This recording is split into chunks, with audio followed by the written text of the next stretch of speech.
Welcome to Uncopyable Women in Sales. If you're looking for actionable insights and real-world tools to turbocharge your sales starting tomorrow, well, you're in the right place. Your host, Kay Miller, earned the affectionate nickname Muffler Mama when she sold more automotive mufflers than anyone else in the world.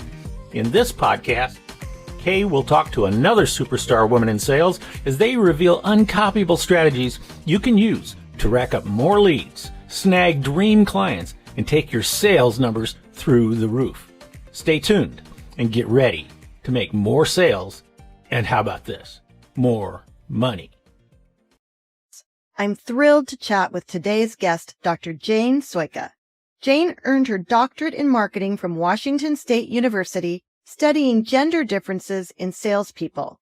She teaches at the University of Cincinnati, where she developed a groundbreaking women in sales class, as well as a professional sales minor. I got to know Jane when I watched her excellent TEDx talk, Empowering Women Benefits Everyone. Hello, Jane. Hello, Kay. Good to see you. And I heard in another podcast that it's okay to call you Jane and not Dr. Sojka. Yes, it is. And especially with a name like Sojka, Jane makes it so much easier. Absolutely. And since we're fellow Cougs, I feel like I already know you. I know it. That is so cool. It is such a coincidence. This is going to be super casual. And you teach now at the University of Cincinnati. But when I saw your bio and I saw that you went to Washington State University, I couldn't believe it. What happened? Oh my, that's a long story. So long story short, ended up in Lewiston, Idaho. I had 3 children under the age of 5. Wow. I had my MBA already, knew I wanted a PhD, and Washington State presented that opportunity. So that's how I got there. And it was a great experience. I had great faculty members, great experience. Good. You know what? I have a little joke that I use sometimes, and I say, at this point, I don't like to say I'm a cougar because people might get the wrong idea. You're absolutely right.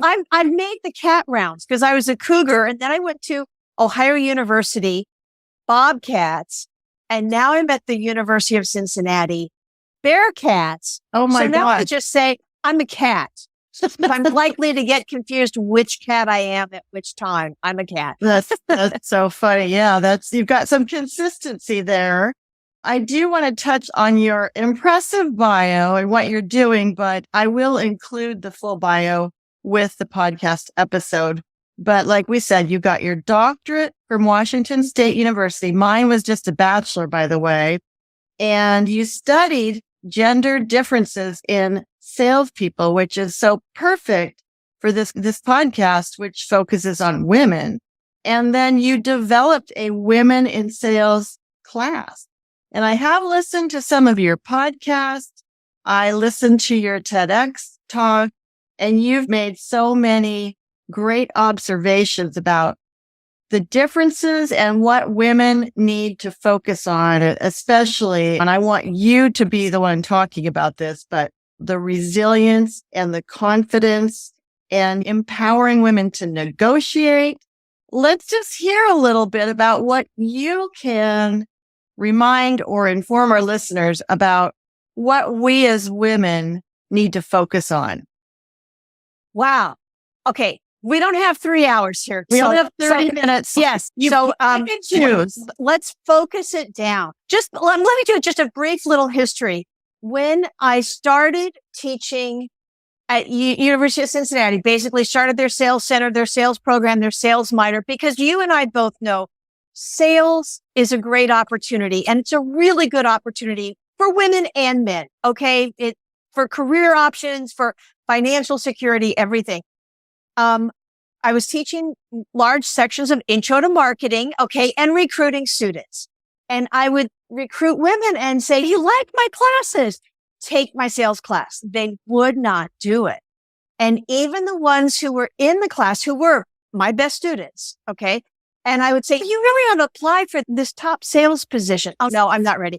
But you need to be on our varsity sales team. We compete against other sales programs across the country. Oh, no, I need more courses. I'm going like, wait, I'm the professor here. I am telling you, you're good. And I could tell them they were good till I was blue in the face and it was not working. So I realized, Houston, we've got a problem. It's not working. What we are doing is not working. I'd have a class of 30 students, 30 men, 3 women, and the women would sit there, huddled down, not participating. And yet they were the best. I have just a question. When did you start teaching? What year was this that you started? This was 2015. And I'd actually had the idea probably 10 years ago, and it came from a student. Okay. My students are the best. At another school, when I was teaching sales, and we would break up in small groups. And one of my small groups, truly by accident or divine intervention, was all women. And it just happened that way because there's not that many women there. And the women and I had so much fun. And one of them said, wouldn't it be cool if we had a sales class for women? And the light bulb went off. I knew I would be able to do it there. But Cincinnati opened the door. I had a woman department head. And I said, I've got this crazy idea. And she's like, it's not crazy at all. Because meanwhile, recruiters are coming, right? And they want women. And I can't get women. Go ahead. Did you have your... I was going to say, I heard in one of your podcasts that you said she was super supportive. And I love that because I've been in sales for 30 some years. And in the beginning, I think women were sometimes our worst enemies. Have you noticed that? And I think that's really changing. That's one of the reasons I'm even doing this podcast, to bring other women up. So I think that's great. I just wanted to throw that in. Okay. I don't want to get sidetracked, Kay, but you started it. Okay. So I want to go on that little tangent. I've taken what I've taught women in sales and taken it to athletics. Okay. Building women athlete. It's called an Inspire, Equip, Connect program. We're about ready to launch it. The idea is be able to launch it to other schools, available upon request. We're not quite there yet, but we're almost there. And it was developed once again by former women in sales students. And they said, we have teammates. We have other student leaders who need this information. I said, great. We can take out the sales pieces and we can put the empowerment pieces in there. What do you want to start with? Her success does not threaten mine. It was women helping women. Unfortunately, Kay, sometimes things have not changed, women undercutting women. However, I give women the tools to support women. And once you start teaching each other and realizing her success does not threaten mine, and that's Lisa Turquist, I add, we're all on our own path. And the fact that I can say that by memory, Kay, tells you how many times I've had to say it to myself. Because I'm learning. Right. I am learning too. So you are exactly right. That's another key component of this class. Okay. So we all band together. Okay. Now, where was I? 2015. I'm getting so whatever. excited. We're losing some decades here. I don't know what happens. It's fun to talk to you. And this is my favorite topic. The head of my department was very enthusiastic. We happened to have a woman associate dean, and I'm proud to say she is now our dean. Only 8% of women, or 8% of college and business deans in the world are female. And we have one of them. She was the associate dean. I said, I have this wacko idea. She's not crazy at all. I said, can we teach a course for women? Of course we can teach a course for women.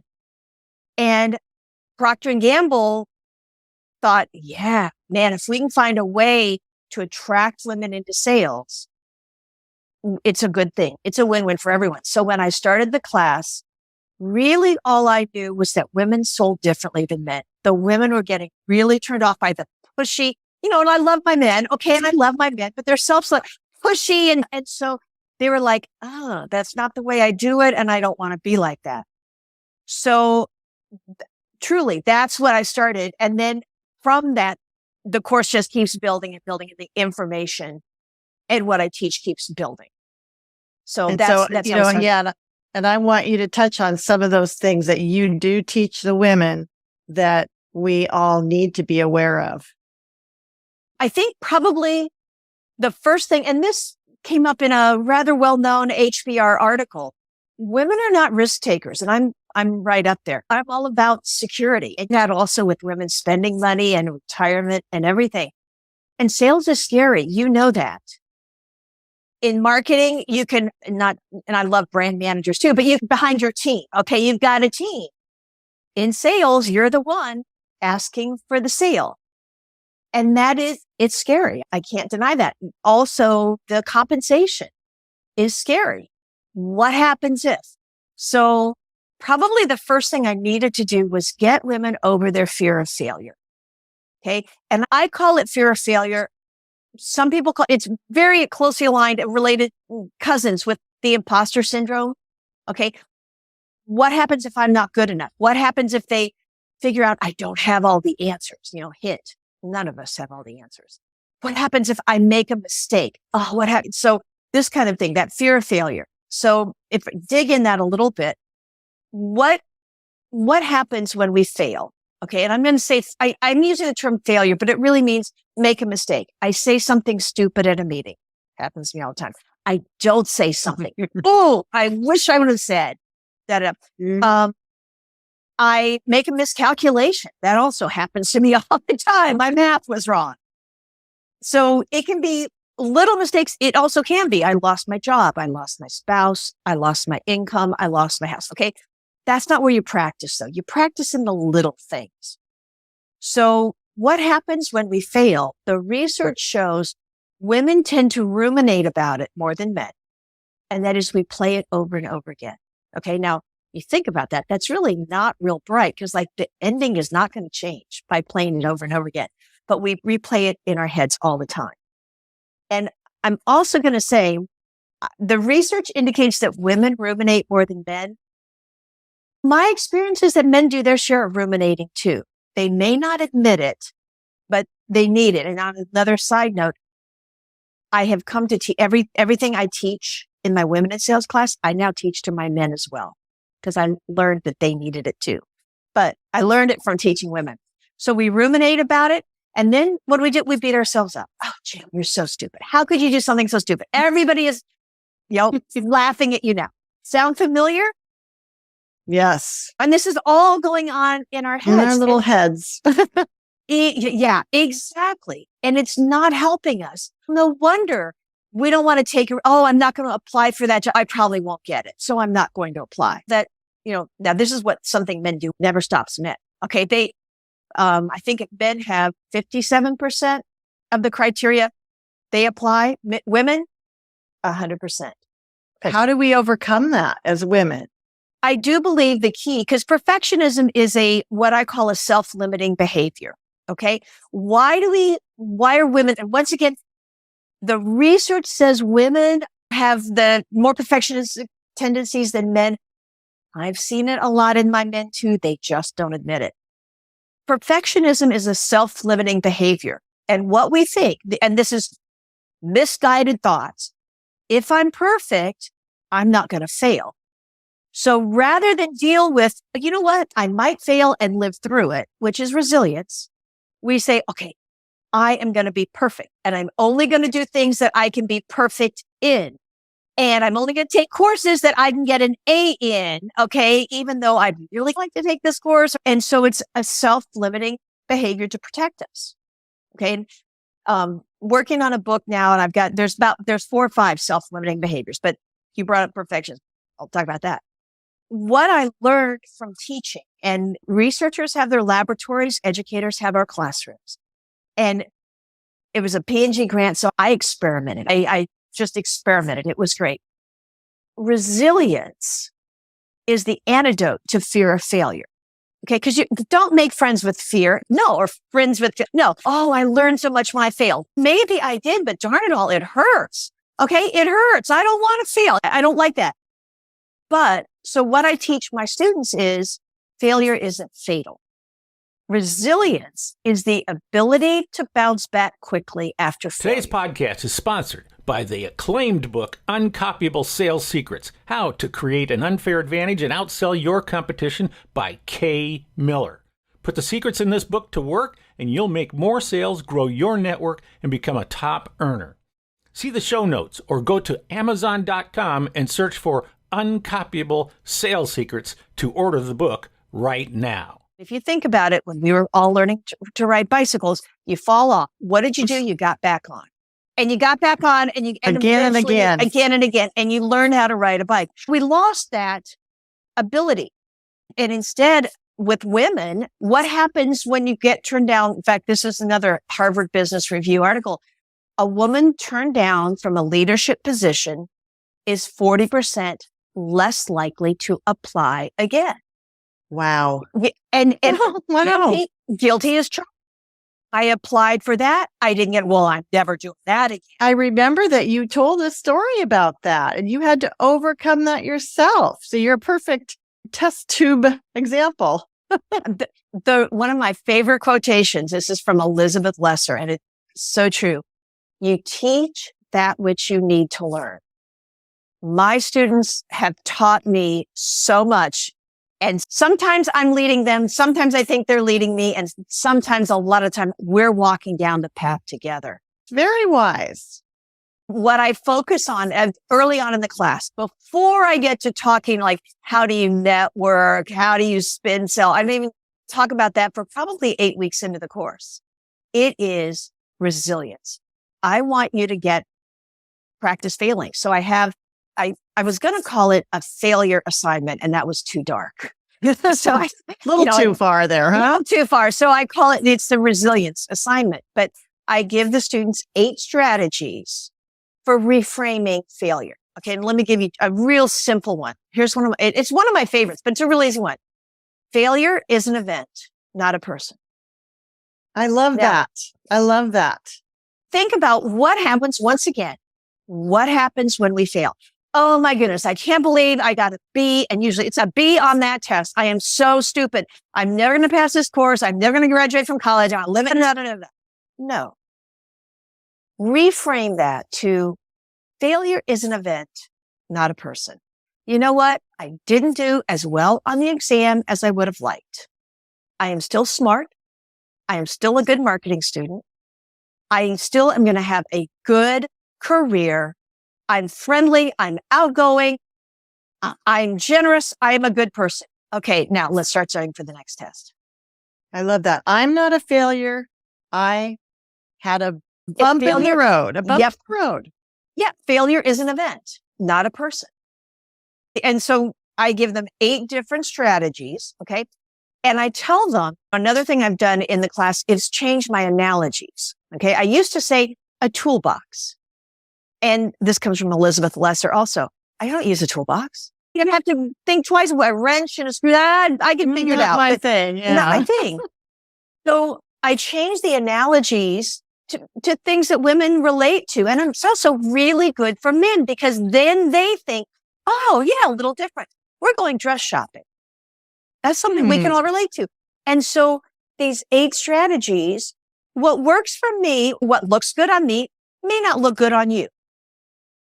Oh, wow, that looks so cool on the hanger. You put it on, you're like, oh, no, it's not me at all. Gosh, we've all been there. Exactly. And so you try these. And also, what I would pick out for a wedding is not what I would pick out for a beach party. So the students get to try these different styles on and these different ways of strategies for dealing with failure on. And which ones do they need to work on? Which ones work the best for them? And the other thing that I've learned about resilience and confidence, you don't do it by one assignment. Okay. You don't do anything right the first time. Okay. When we go back to the bicycle example, most of us did not just go flying off immediately. You learn by failure. You learn so much when things go wrong, when things go right and you don't even have to think about it.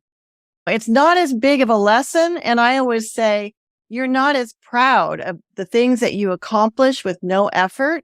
You don't feel that pride nearly as much as you do when you say, okay, I failed. Now I go back, I do it again, because getting through failure there's no way around it. You just have to do it, right? Absolutely. And if you're so afraid of failing, you use the self-limiting behaviors like perfectionism, people pleasing, control, you're going to kill yourself. And you're going to make everyone around you miserable.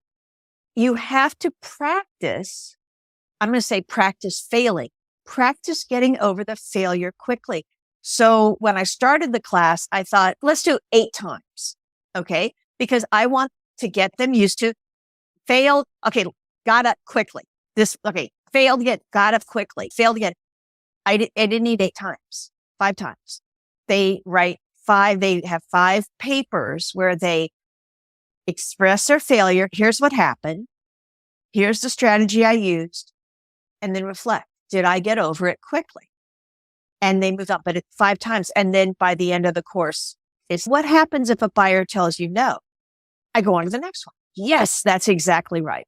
That's Exactly. right. And I know you talk about resilience, and I'm thinking about what can the listener learn about this? Yes. Not failure is an event, not a person. You need to be resilient. I'd like to touch a little bit on negotiation and what you said about asking for what you want, because really making a sale is often asking for what you want, asking for the order.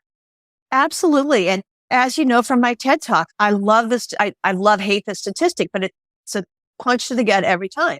And that is how many people negotiate their first job. And I think if I've got the numbers right, I think it's 57% men, 7% women.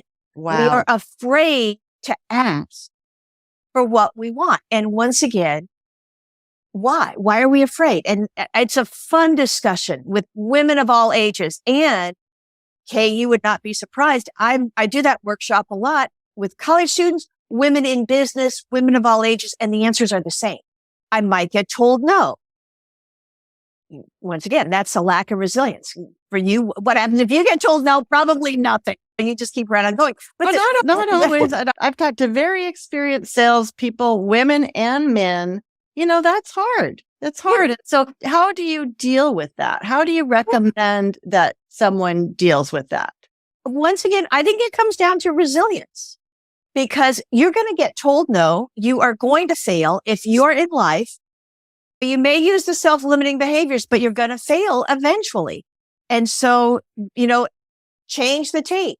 Failure as an event, not a person. See failure as courage. That's Brene Brown's whole thing. So before my students and I talk about asking for what you want, I get them really comfortable with no, with failing. Because what's the worst that can happen? You ask for a raise, you don't get it. What's the worst can happen? They say no. Right. And they know you're on the radar screen. So I would maintain women don't ask because we're afraid we might get told no. We're afraid we might do it wrong. We don't have the skills. We're afraid. What will people think? Oh my goodness. I'm greedy. Excuse me. The men are asking. We need to ask. And when one of us wins, we all win. Right. Like you said, they might say no. They might say yes. And you'll never know if they are going to say yes if you don't ask. Absolutely. And so another assignment, I borrowed this from Harvard Business School entrepreneurship. They take it to a much greater extreme, but my students have to ask for something 5 times in person.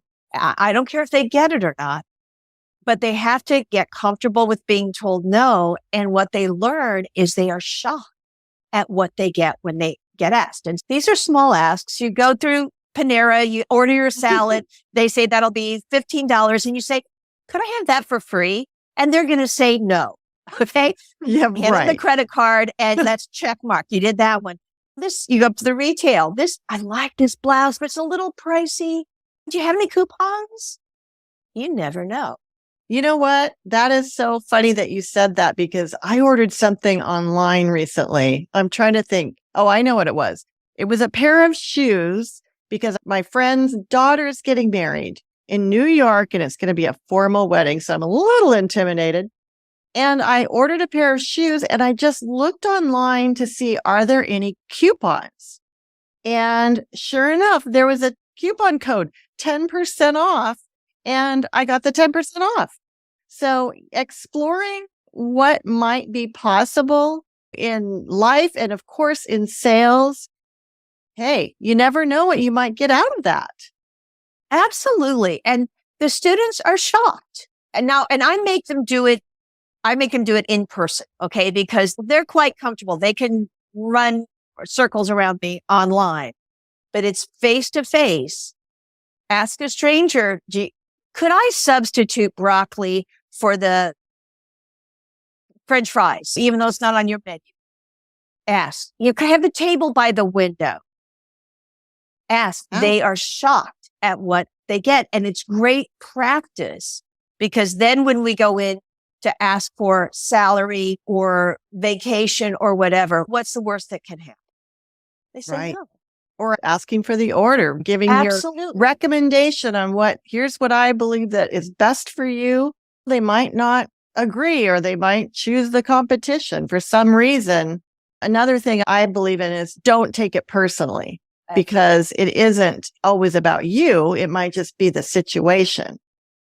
You know what? And that's one of my resilience strategies. I call it be patient. Okay. But the whole idea behind that, and especially I have students applying for jobs and you and I both know it's a crap. It's just crap. It's no fun. It's no fun and you don't know. And so in some cases, you did a great interview. They loved you. It was great. And then the boss's nephew applied for a job. There's nothing you can do about that. And you'll probably never know it. So be patient and realize a lot of things are out of our control. Yes, Right. You're exactly right. And determination. Having determination to me is huge because you listen to a lot of sales trainers and they have certain lines that you should use and certain methods. And I think if you're really determined and also have the customer's interest at heart, then that comes through more than saying something perfect. Do you agree with that? Oh, I could not agree more. And it's another reason. And in fact, this is the thesis of my dissertation or the basis of my dissertation, why women are so good in sales, because we are naturally empathetic. And if I say it once in class, I say it 50 times. Who's the most important person in the room? Hint. It is not you. It is the other person. Women tend to be good at building relationships, at listening.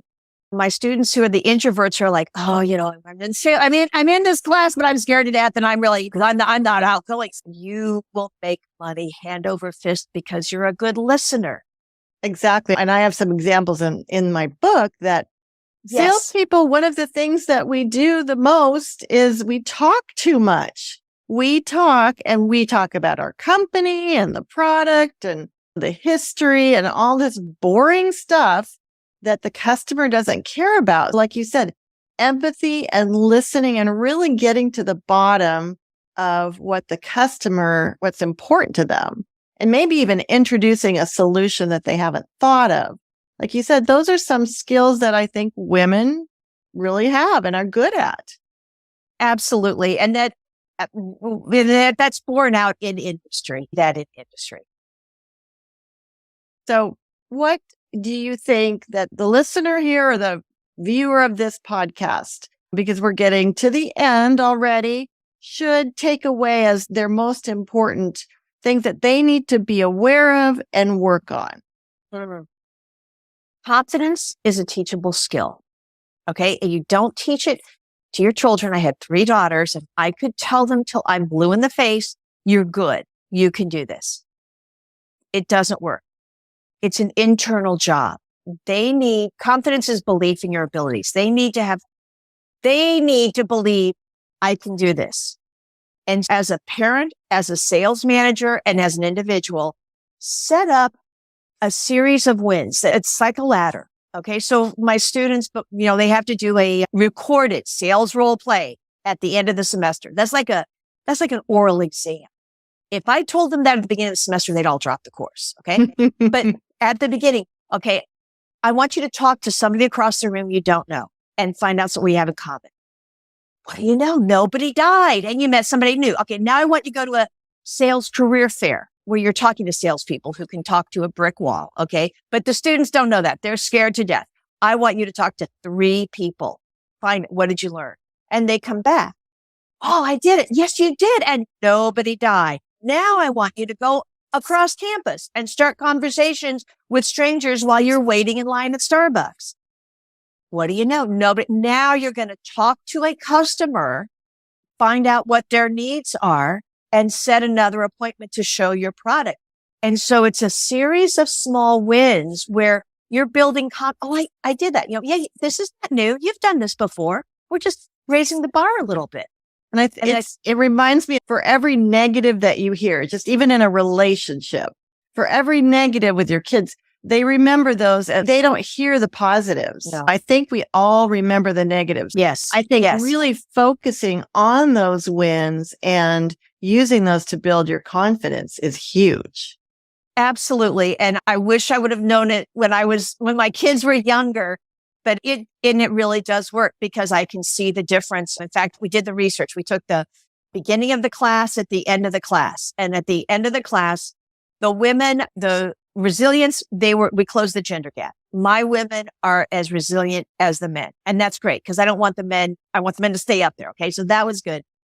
Fear of failure decreased, statistically significant.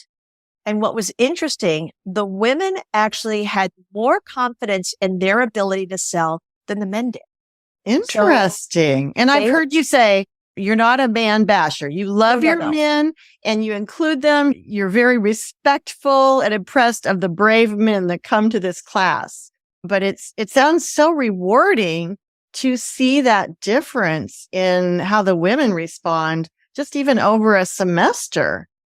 Absolutely. And when I ask the men, even in my mixed classes, would you rather be on a team with a bunch of wimps who are afraid, or would you rather be on a team with people who will give you ideas, who aren't afraid to ask questions, who will stand up for the company? What would you rather be with? And the answer is always the strong ones. So everything I teach, nothing hurts other people. It empowers the individual, and that makes us all better. And I think even as a customer, you want someone who's confident in their solution. You want somebody who's excited and can really spread that enthusiasm to the customer. Enthusiasm. Yes, absolutely. Enthusiasm. I knew what you meant. Absolutely. Excitement is contagious. Yes, it is. Yes, it is. I love all the things that you say, the confidence, the resilience, the not taking failure personally, and asking for what you want, which, like you said, sometimes is harder for women. But really, those things are really keys to being successful in sales. I think you've just nailed a lot of this. And I have listened to quite a few of your podcasts, your TEDx talk. They're all very powerful in reinforcing those skills and habits and beliefs that will help us succeed as women. And you're proof. Thank you very much. And thank you for having me on your show. It has been delightful talking with you. And I loved your book. I loved it. It's in my office for my students to see. And we will just keep on changing the world. Thanks for listening to this episode of Uncopyable Women in Sales, your source for secrets you can use to make more sales. Check the show notes for links and contact information. And if you enjoyed the podcast, please spread the word by subscribing, sharing, and leaving a 5-star review. You can always learn more by going to uncopyablesales.com/podcast. Until next time, go out and supercharge your sales like a true uncopyable rock star.